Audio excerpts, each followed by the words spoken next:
62 દેશી રજવાડાઓ હતા. તે બધા જ દેશી રજવાડાઓનું એકત્રીકરણ કરીને એક અખંડ ભારત દેશનું બનાવવાનું હતું, એની રચના કરવાની હતી. તે રાજાઓ સામે ઢીંગાણું કરવાનું હતું, અને એ પણ એવું ઢીંગાણું કે જેમાં લોહીનું એક પણ ટીપું બહાવવું ન જોઈએ. આવું મહત્વપૂર્ણ કામ શ્રી સરદાર વલ્લભભાઈ પટેલે કરી બતાવ્યું. તેમણે સમગ્ર ભારત દેશને પ્રેમના તાંતણે બાંધીને એક અખંડ ભારત દેશની રચના કરી હતી. મિત્રો, વિચાર કરો કે આપણને ફક્ત સ્વતંત્રતા મળી હોત તો આપણે તેનું મૂલ્ય સમજી શક્યા હોત.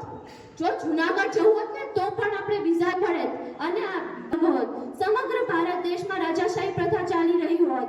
એટલા માટે જ મને કહેવાનું મન થાય છે કે જો સરદાર ના હોત ને તો ભારત દેશ પણ ના હોત. એક બીજા પ્રસંગની એમની વાત કરું. સરદાર વલ્લભભાઈ પટેલ, તેમની પુત્રી મણિબેન અને મહાવીર ત્યાગી નામના એક વ્યક્તિ એક કક્ષ એટલે કે રૂમમાં બેઠા હતા. ત્યારે મહાવીર ત્યાગીએ મણિબેનને કહ્યું કે તમે આવી થીગડાવાળી સાડી કેમ પહેરી છે? તમે તો એક નાયક વડાપ્રધાનના દીકરી છો. ત્યારે મહાવીર ત્યાગી મોટા હોવાને લીધે મણિબેન કશું જ બોલ્યા નહીં. પણ પછી સરદાર વલ્લભભાઈ પટેલે પોતાના ખિસ્સામાં હાથ નાખ્યો અને એક પેન કાઢી અને કહ્યું, તમે આ જે પેન જોઈ રહ્યા છો ને, હું છેલ્લા 10 વર્ષથી વાપરી રહ્યો છું. એમાં રિફિલ બદલાવીને, અને મારા જે ચશ્મા છે ને તેની દાંડી પર મેં દોરી બાંધી છે, અને હું છેલ્લા 25 વર્ષથી તે પહેરું છું. અત્યારે આપણા ભારત દેશ સ્વતંત્ર થયો છે. તે એક નવજાત શિશુની જેમ છે. તેને જાળવણીની જરૂર છે, તેનો વિકાસ કરવાની જરૂર છે.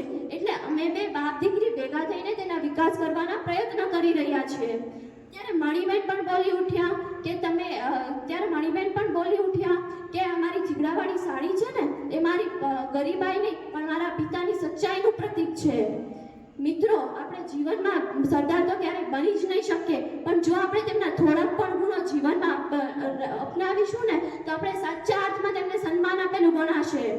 હજી પણ જ્યારે હું સ્ટેચ્યુ ઓફ યુનિટી જાઉં છું ને ત્યારે મને ગર્વ થાય છે, છાતી ગદગદ ફૂલી ઉઠે છે, અને ગર્વથી કહેવાનું મન થાય છે કે હું પણ આ ગરવી ગુજરાતની ધરતી પર જન્મેલી છું.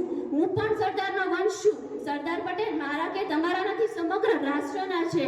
સરદાર વલ્લભભાઈ પટેલ એને ધૈર્યવાન, બુદ્ધિવાન, ભારતના ભાગ્ય વિધાતા, ખેડૂત પુત્ર, શૌર્યવાન વીર પટેલના જન્મ જયંતિ નિમિત્તે તેમના ચરણોમાં કોટી કોટી વંદના કરું છું, લાખ લાખ વંદના કરું છું. જય ભારત, જય સરદાર.